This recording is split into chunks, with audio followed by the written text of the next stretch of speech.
My first love, like my first man that I ever encountered with, did everything with, was supposed to be my husband, but I was the one that messed it up. I beg your pardon. I beg your pardon. Did she really take accountability? Or is this just all for show? Watch the video, leave a comment, and let's find out.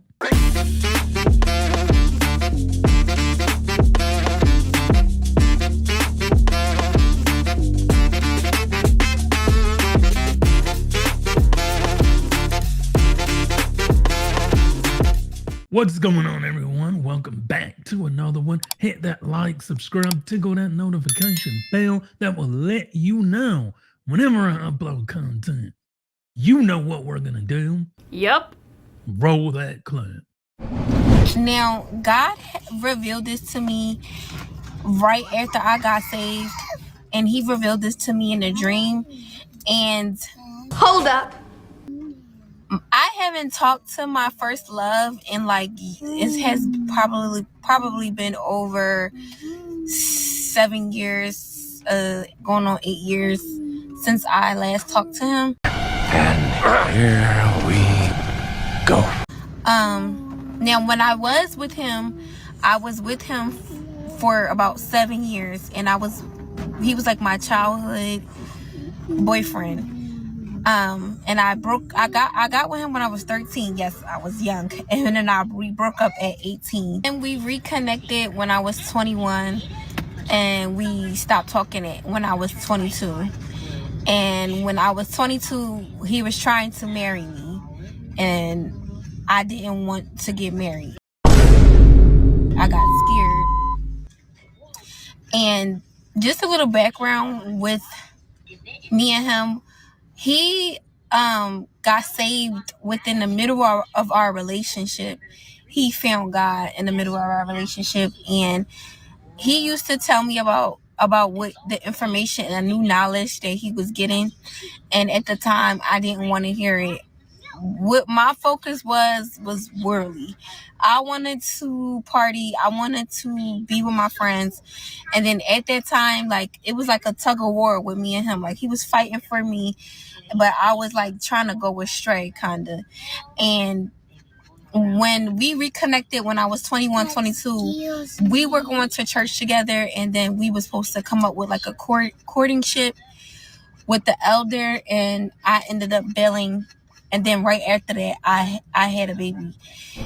So this is the typical boy meets girl, boy falls in love with girl, girl wants to live out into the world, so to speak, and the guy, they break up. They're childhood sweethearts. They break up. She wants to live out into the world.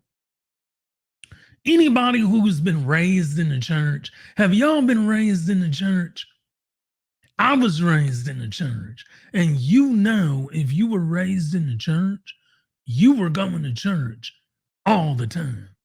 You were in church all day Sunday, all night Wednesday, all day Saturday. If there was a program during the week, revival, watch night, Christmas, Easter, you name it, we were there. Y'all know. He ain't lying. So this girl who was raised in the church, she decides, I'm going to go live out into the world, which I understand. We all do that. I don't go to church now.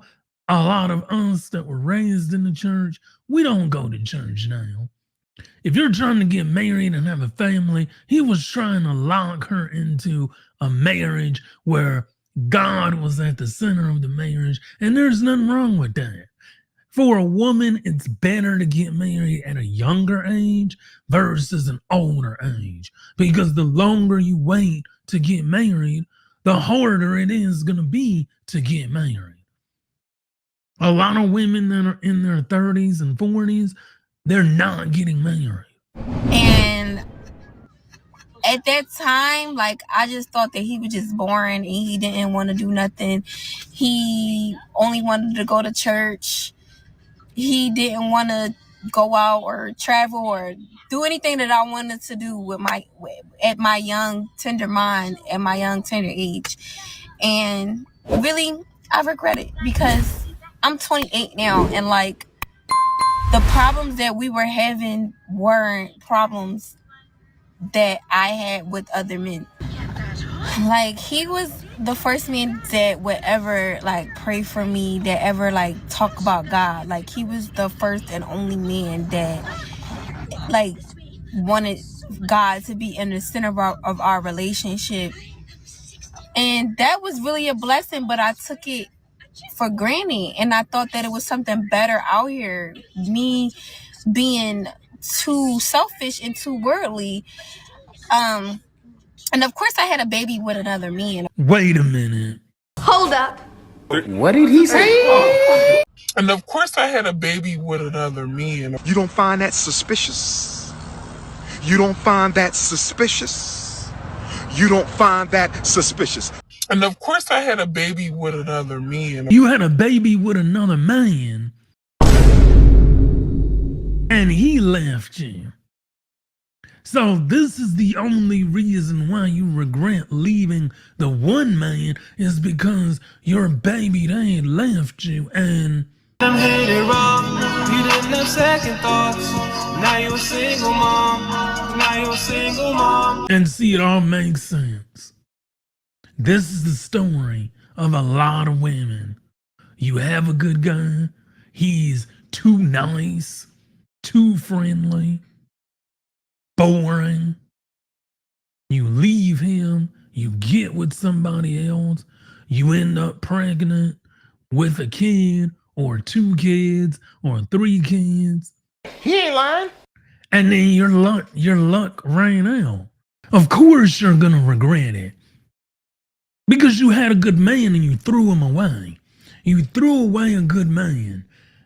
All 3 of y'all women that are watching, I bet and I can almost guarantee you have a similar story. You had a good man. He was great. He checked off all the boxes. He treated you right. He did right. But there was one thing that you didn't like. He was boring. He was dull. All he wanted to do was go to church. All he wanted to do was go to work. He was in school. He was a nerd. He was a geek. He couldn't dress. And you throw away the halfway decent good guy for a chance to find somebody better. And now, and see, this is the common story. Now you want to date the good guy. Nope. You want to date him now. It's too late. It's too late. When you had him, you didn't value him. You didn't treat him right. You didn't love him the way he should have been loved. You didn't care for him. But now all of a sudden that you got pregnant, you had a child, the baby that left you, now all of a sudden you want Mr. Nice Guy. You get nothing. You lose. You want to live that boring life. You want to live with a routine and structure. You want to have stable income. Come on now, dog. Come on, man. You want to have that 9-to-5 money. You want to have that 401k in retirement. You want to have that investment portfolio. It's too late now. Now you have to live with your regret. And a lot of modern women, they just got to live with that regret. You can't turn back the hands of time and be like, well, if I coulda, woulda, shoulda, it's like they say, it's no use crying over spilled milk. You made your bed, now you gotta lay in it. And a lot of modern women have a lot of modern problems with laying in the bed that they created for themselves. Because it's hard. It's hard and it hurts. It hurts to watch the guy that you called boring go on to live a successful life, and you're working a dead-end job, barely making ends meet, because when you had him, you threw him away. Lesson to modern women: when you have a good guy, keep him, because you may never get another guy again. Anyway, y'all, that's been it for today's video. Don't forget, hit that like, subscribe, tickle that notification bell. That will let you know every time I upload content. And until the next video, peace.